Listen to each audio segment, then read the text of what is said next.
just sit there, bask in the euphoria.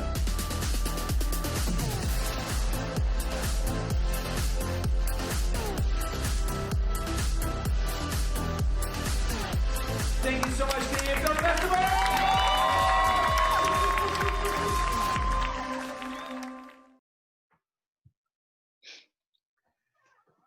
And hello, everybody. Here we are at the Canadian Film Fest Q&A for tonight's screening. And I do want to start off with something, just to reiterate something that I said before, but it's very important. I want to make sure that as many people here as possible. And that is simply that the Canadian Film Fest stands in solidarity with our BIPOC friends and colleagues in our commitment to anti-racism.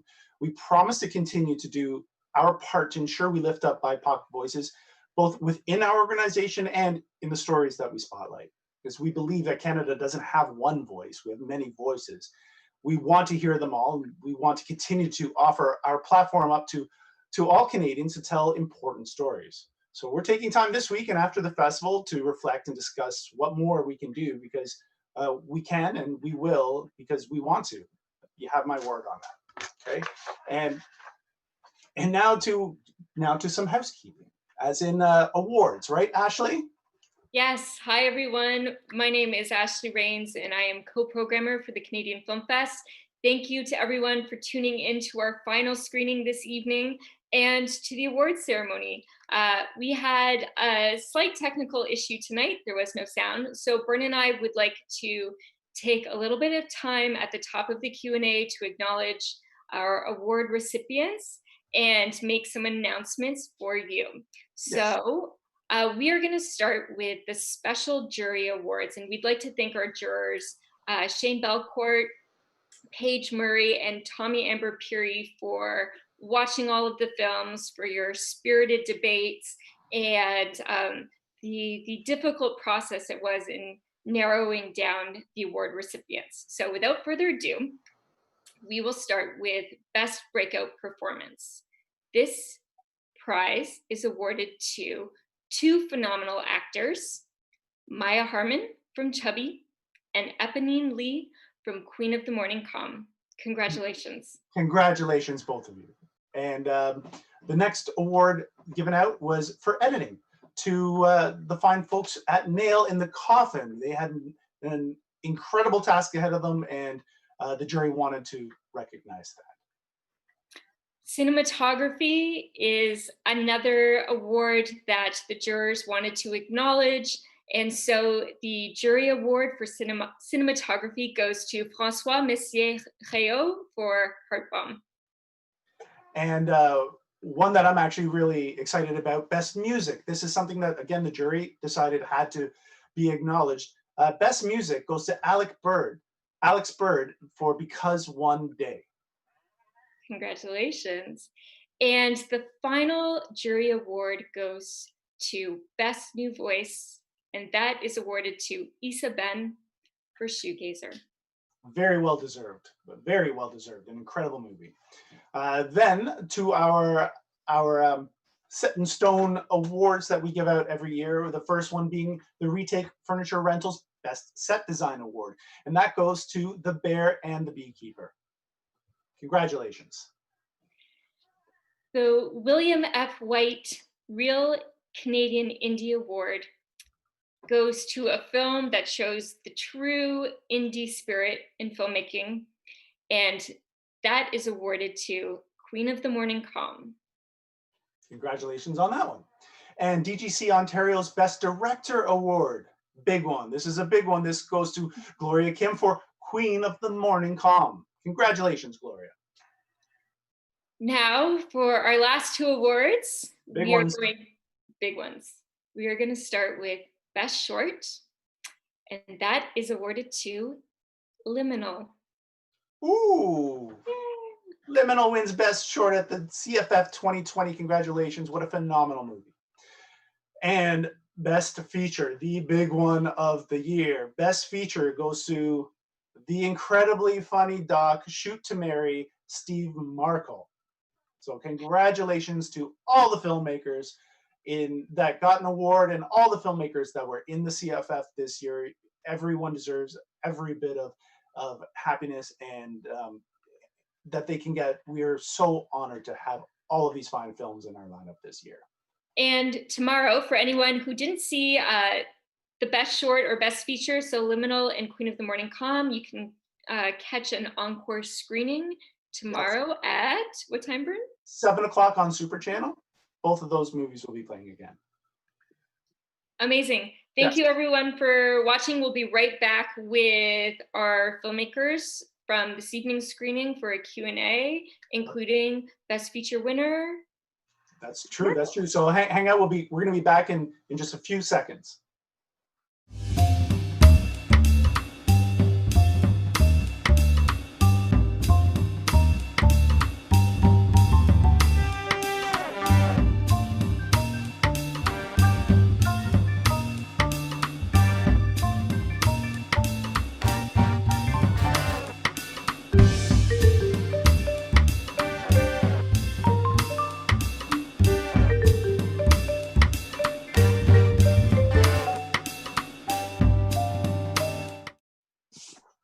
And we're back. Ashley, this is one of my favorite movies. Everyone's Leaving Us. Oh, me too. Because this was my story. Oh, Very it's short. still my story. Yeah. Well, we're so grateful to have been a part of your festival, guys. Thank you. Thank you for being part of it. And Jen and Dan, you want to maybe introduce everybody and their specific roles in your film? Go ahead. No, you go. Oh yeah, so I'm Jennifer De Lucia. I was the one of the co-writers and actors and producers. Daniel Stolfi, Actor, yeah. writer, producer as well. Then we've got the amazing Tyler Metcalf. He was our producer and all hands on deck on the day. He was our AD. And then we have Harmeet Bhatti here, and she was the role of Lucy, which was one of the moms in yes. Sorry, I'm giggling already just thinking about it. It was so funny. So funny. So, Because it was also so relatable. Because I've been there. I have friends who are there now, and I don't know if they are going to make that take that next step. But I mean, it's part of what so many people go through. So I mean, how autobiographical is this? again, not at all. Not at all. It's loosely based on our life. Yeah. Yeah. Loosely. Very much based. But do you really have friends who had that kind of party? Okay. No. I mean, We No, we exaggerated everything. the friends. gender reveal seems like a new concept to me, so that might be something. Yeah, it was a new concept. I mean, well, the whole the gender reveal, but we thought that the fact that they were moving, and so the closing the sale / transfer of ownership signing party was really obnoxious. Mm-hmm. So, Yeah, but you know what? Because of the world we live in right now, I have no idea what satire is anymore. So when I was watching that, I'm like, So I'm sure that now that you've done it, people will start to do that. But probably, yeah. So there's so many great comedic beats in the film. Like obviously, we're Bern and I are saying that the story is relatable. There's the themes are relatable, and then there's so many nuances when you're watching the film, like the extra large white wine glass, and the okay, I actually haven't moved past reveal. that yet. Pardon me? I haven't moved past the big white wine glass yet. I'm still there. In my defense, wine is delicious. You have an incredible cast in this short. Were these discoveries on the day? Did you rehearse this leading up to the shoot? Did you all get together, drink a lot of wine? No, I mean, most of it. I mean, obviously, it was a written script, and we reached out to Everyone was and improvisers and people that we trusted, and we let them play for a lot of that good stuff. But at the same time, like a lot of it was in the writing too. Like, so they just followed that sort of narrative of what we were trying to talk about. And yes. And our director would basically like Tyler and Jesse basically would stand by the camera and go, okay, do the scene and then let it go. Because we had like Brianna Templeton, Harmeet Bhatti, and Gwyn Phillips in the scene. So you're like these amazing improvisers, and it's like let them go. Let them go. Let them go. Well, you guys did a really good job of arming yourself with improvisers. And I've been improvising for 10 years, and I feel like I never get to stretch my skills in this way. And what's great, I mean, shows like Veep, they record their readings and they let the actors improvise, and they rewrite those improv that worked back into their script. And Curb is a place where you have a structure and then you get to improvise. And Jen and Dan had a great structure, and we knew where to jump from and we knew where to land back into. So that gave us a lot of space to play in between. And I think we did like, and a lot of people don't understand what improv is. They think it's you go onto a stage and it's a funny thing, but really it's, can you be present with your castmates in the scene? And when there's room for space, can you just jump in the moment and let yourself go? And I think we did 10 takes of that. And my goal was just, I'm going to give them something new every single time. Yeah, Every time. you did. And that tomato thing, that wasn't It in was the completely improvised. Oh, Like get it, out. and then they just both went at the same time. Yeah. Like it was like, Yeah. yeah, we got to keep that. That's great. Yeah. Like, yeah. So it was like all this good wording and then just fun in between, and it allowed for those pops. Amazing. Wow. So Tyler, as a producer, I mean, there's working with creatives, and then there's working with a bunch of improvisers. Like, guys, we've come on, guys. No, like I love working with improvisers too. Like it also just brings out more fun. You know, like you could actually just like get the camera rolling and just play. Yeah, he was really adamant on the day to like just allow it to keep going, and so was Jesse, and like we were all on board for that whole element. So it's like, we'll trust these people. We didn't rehearse; everyone knew their lines, and it was just like have fun. So we hit all of our beats, but then there was so much magic with the improv, which we're so grateful for. So And Wow, Jen, is this the first short you wrote? yeah. Yeah. Well, I mean, I co-wrote it with Daniel, but yeah, Right. he's written a ton. So I don't know about Yeah. a ton. but I mean, yeah, you've written a ton. It's okay. But yeah, For yeah, everyone who's watching, Dan was also in the short film Joey. yeah. Yeah. He danced a lot. A lot of dancing. Yeah. Yeah. You guys haven't seen this man's moves. Yeah, that's Right? it. I don't know if you're lucky or not lucky, but you have to watch it.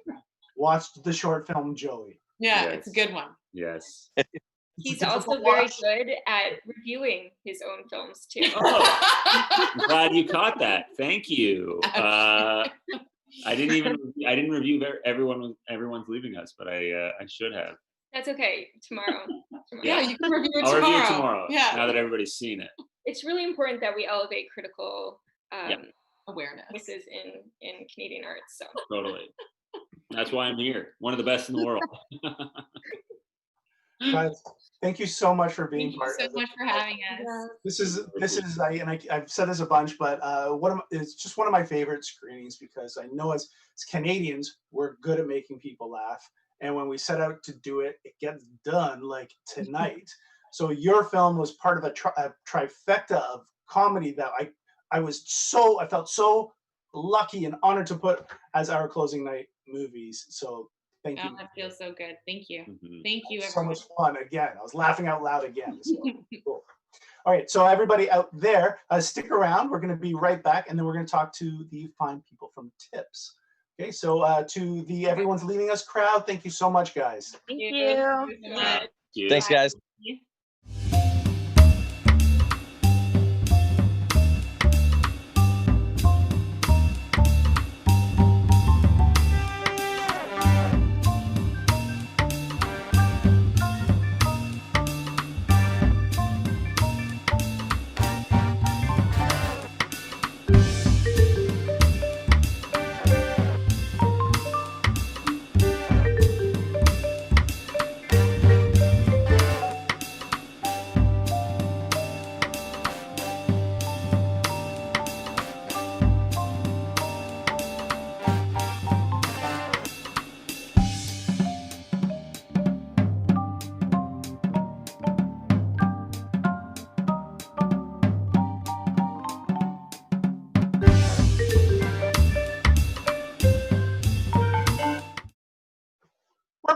We're back with the next bunch of funny people, which to me are my favorite kind of people. So we've got the casting crew of Tips here.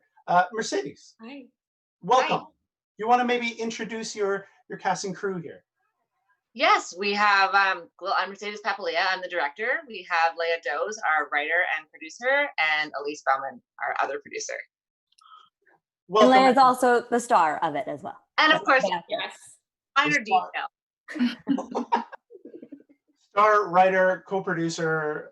I'm sure you probably, all of you probably had other hats on, as most indie filmmakers do, which to me is crazy because it was, to me, a perfect film.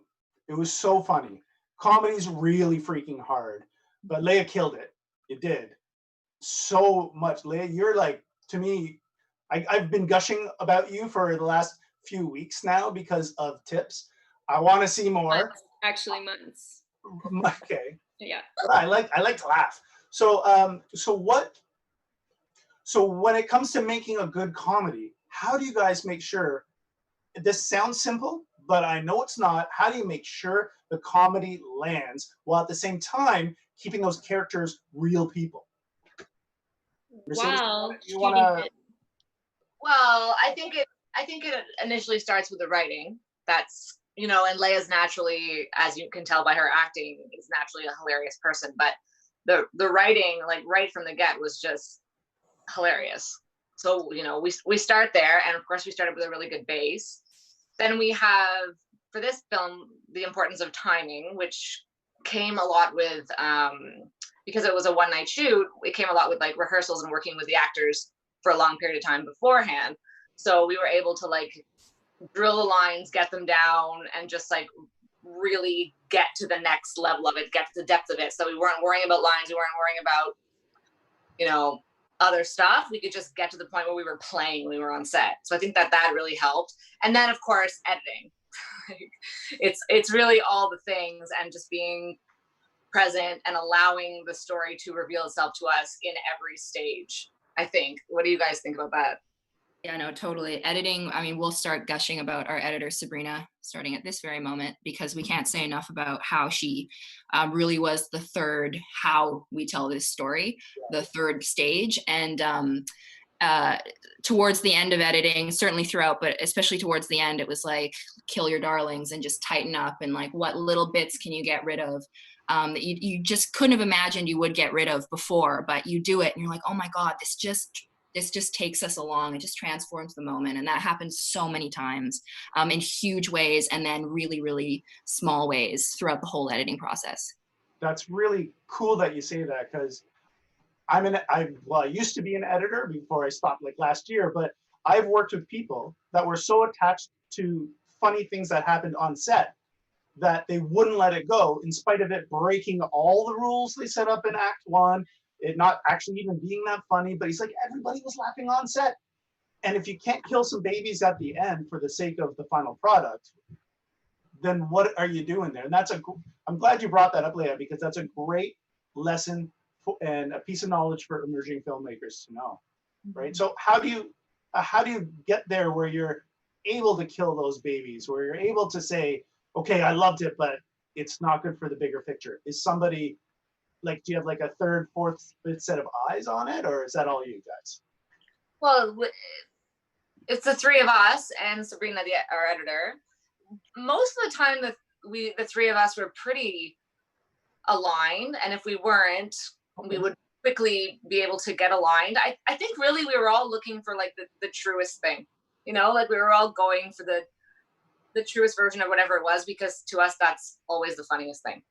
So, right, do you guys think that would be like the closest thing to sort of the key of how we would get there? Yeah, it's like story takes precedent over anything. Story takes precedence over our feelings as filmmakers, and so therefore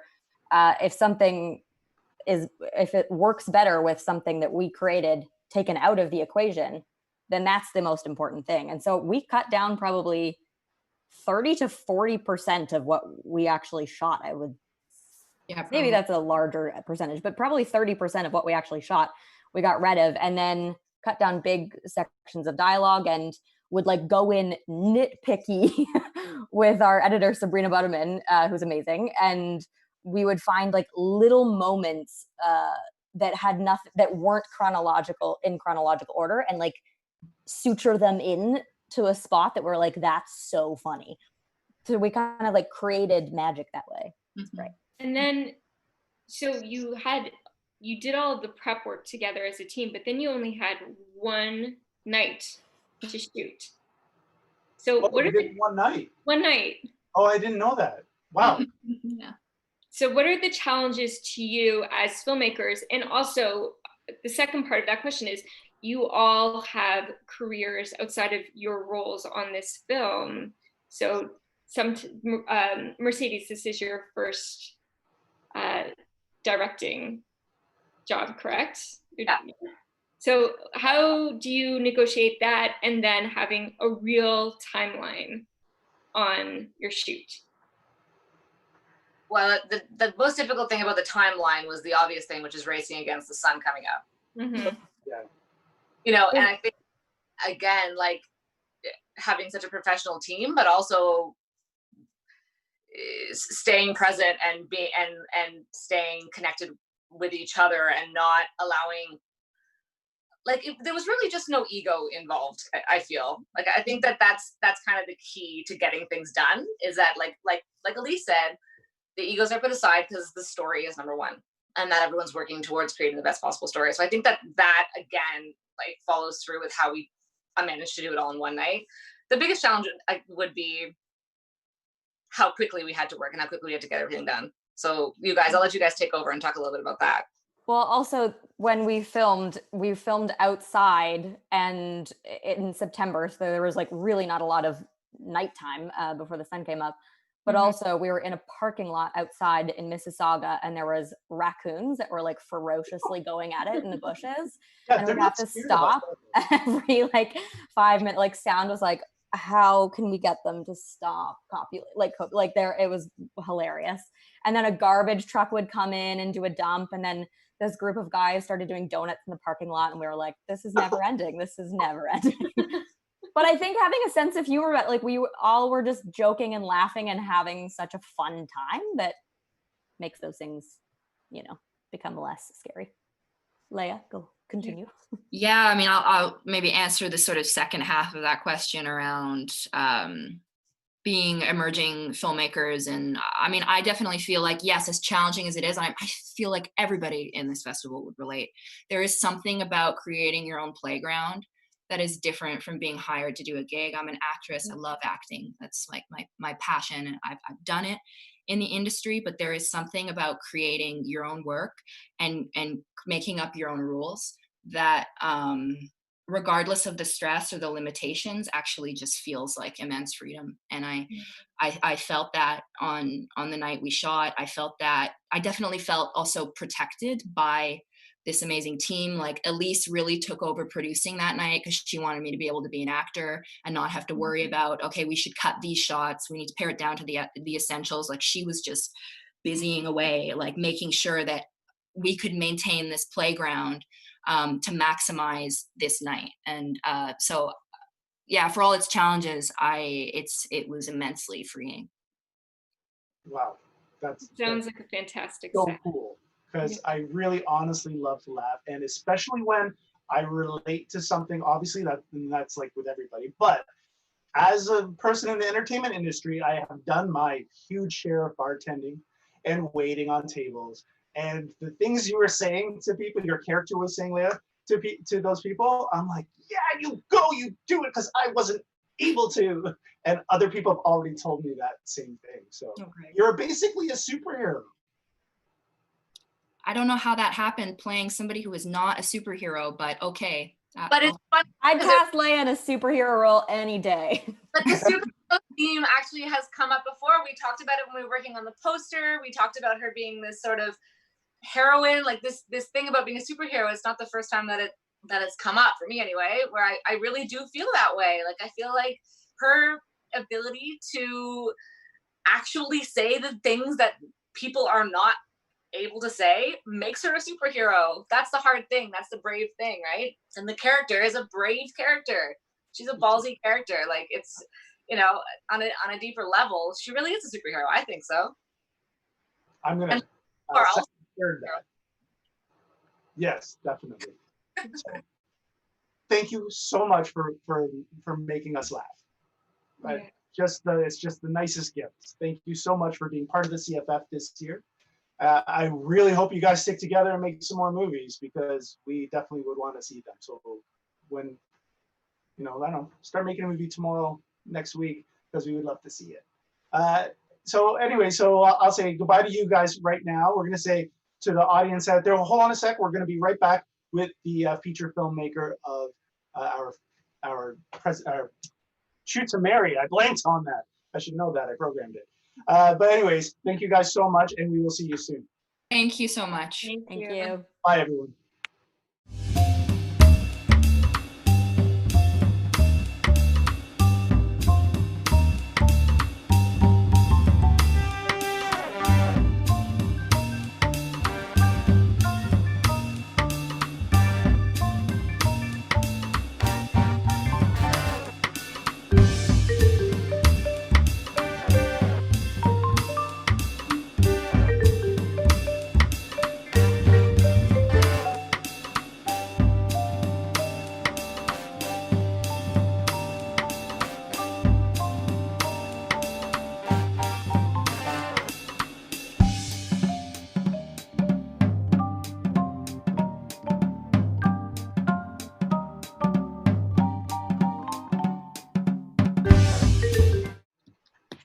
And we're back as promised. I have delivered Steve Markle into your living rooms, basements, bedrooms, whatever. Steve, congratulations. You just won Best Feature at CFF 2020. I did. I'm thrilled out of my mind. Thank you, Bern. Thank you, Ashley. Thank you to the jury who liked my film. I'm delighted. And can we talk about the Cannes Film Fest? Because what you two do is fantastic. There are, do I have this right? There are 2 Cannes Film Fests. There's that other one that, the French one, and let's be honest, we're friends, a little lame. Is that fair? A little pretentious, a little lame. Then there's the cool Cannes Film Fest that is this the 8th year, the 9th year, the 10th, what is this? 14th year. 14. The 14th year. Amazing. And year after year, here's why I like the Cannes Film Fest. It's unpretentious. You program entertaining movies and you show them in a fun setting, and it's just year after year you get it right. And what you did this year is unbelievable. COVID-19 wanted to shut you down. The virus wanted to come after your festival. You wouldn't let it happen. You wrapped a mask around the whole festival. You saved it. And God bless the folks at Super Channel who stepped in and put this thing on the air. Amazing. So kudos to the 2 of you. Thanks to the folks at Super Channel. This is just a thrilling night. I'm having a wonderful time. Thanks for the kind words, Steve. It was really, it was touch and go there. But as you said, we have a good team. Super Channel has an amazing team too.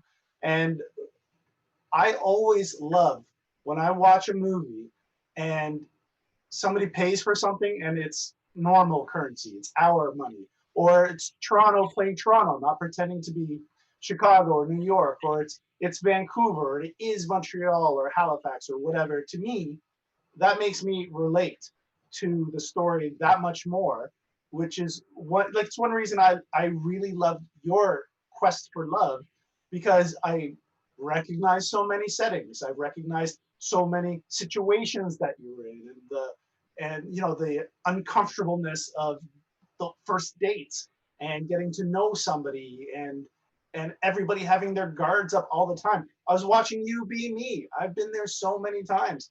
But how nerve-wracking was that for you? Not only to go on first dates, but to have a camera filming it the whole time. Mm. Well, it was a lot to juggle.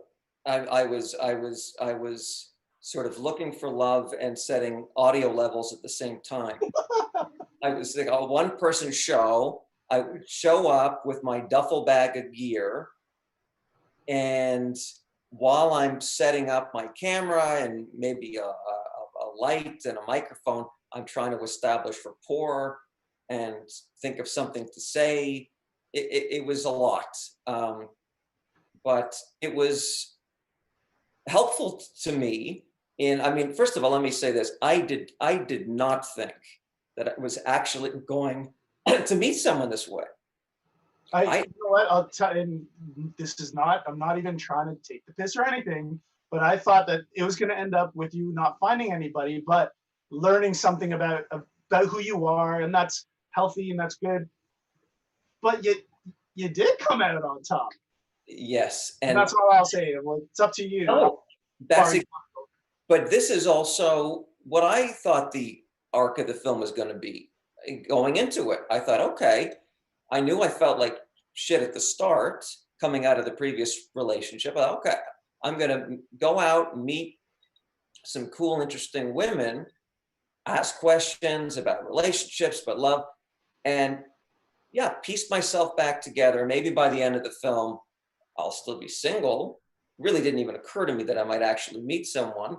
I thought I'll still be single, but I'll have grown in some way from having met all of these interesting women.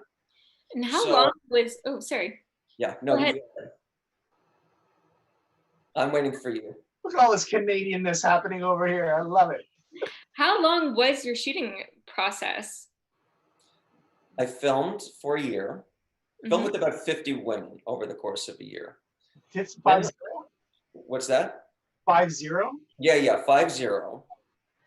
Then I edited for about a year, and I looked at that first iteration of the movie, showed it to a couple of friends as well for feedback. Didn't love it yet. Now, at the point that I had stopped filming, Erin and I had met, and we were just starting to date. So the original ending of the movie was sort of more of an open ending, sort of let's see where this goes. And that was fine. It kind of worked, but I didn't love it. So I kind of shelved the movie. I thought, well, I'll come back to it in maybe a month or two with fresh eyes and revisit it. But a couple of months turned to 3 years. I didn't look at it for 3 years. I got on to other projects and with life. And in the meantime, my relationship with Erin grew, got married. And it was only last year I thought, you know what, I'm going to take a look at that movie and see if it's anything. I was nervous to watch it because I'm very self-critical, and especially looking at older work, I thought, okay, I'm probably going to hate this. But I was delighted because when I watched it back after having not seen the footage for 3 years, I didn't hate it, which for me that's a big deal. I'm not sure I liked it yet, but I didn't hate it. So I thought, you know what, there is something here. And I could finally see how to connect the dots. And more than that, I now had a proper ending because Erin and I were married. Well, this is an ending. So I strengthened the story throughout, gave it a new ending, showed it to a couple of friends, and they said, okay, now it's something. You just got to do this, this, and this. And I started finessing it and got it right. By the way, I should say that at some point in the next couple of minutes, Erin wants to say hello. She's in the kitchen. That would be awesome. Yeah. Bring her on board. Oh, are you ready now? No, why not? Sure. Why not? Erin? She's coming. Erin. She's coming. Well, you know what though? If you weren't watching it for 3 years, you hadn't watched it for 3 years. Sorry, Ashley. Hey, there's Erin. Hi, Erin. Hi, Erin. I'm Bern. This is Ashley. Nice to Hey, meet nice you. to meet you. Congratulations. Thank you. Thank you. You're in a double award-winning film, right? Because you won at Slam Dance, was it? That's right. The audience awarded Slam Dance. So how long have you guys been married now for? It'll be 2 years in 10 days from now, June 16th. Ah, congrats. Ooh, hey, congratulations. And we've been together for over 5 years now, yeah. Amazing. So I have a question. Steve, during your process, during the year of filming, you put yourself in front of the camera, and there's some like great comedy moments in the film before meeting Aaron. And then there's also these real vulnerable moments. Did you ever have a point in the process where you said, you know what, I don't know if I actually want to put all of myself on screen? And then Aaron, when your relationship started to evolve with Steve, did you ever reach the point too where you're like, you know what, maybe this is really personal? Yeah. And it puts you in real vulnerable positions when you have the camera on you like that. You want to answer first, my part? Sure. Okay. Oh, that was So adorable. nicely we communicate. Yep. Saw Just a that. married couple. When we're being recorded. Yeah, for sure. Okay, so no, there was never any question with me about whether or not I wanted to be vulnerable on camera. I wanted to be as real and open and vulnerable as possible. Number one, well, you know, if you're going to make a movie that's sort of following your own story, you have to be honest, or otherwise, what is it? Just some, I don't know, vanity project. I mean, I wanted to show my good sides, my bad sides, everything, but also I was asking of all of the women in the movie to be open. So I had to do the same with myself. Then how did you approach that, Aaron? You meet this guy, brings a camera to your first date, and then keeps recording you. Yeah. I think my my very initial reaction was when I first opened the door to let him in, he was actually recording just on his iPhone. So I totally thought like I'd kind of been duped. I was like, oh, like it's a documentary, like it's just some guy with his phone. But like despite that, I was still just like, come on in. But then then he clarified. He's like, I have all my gear, you know, downstairs or whatever. But I'm trying to think because yeah, also like the there it's a little while ago, but I think I was probably pretty open to filming a lot of things. So I think I felt fine with it, I guess. Yeah. Well, it's like you guys are meant to be.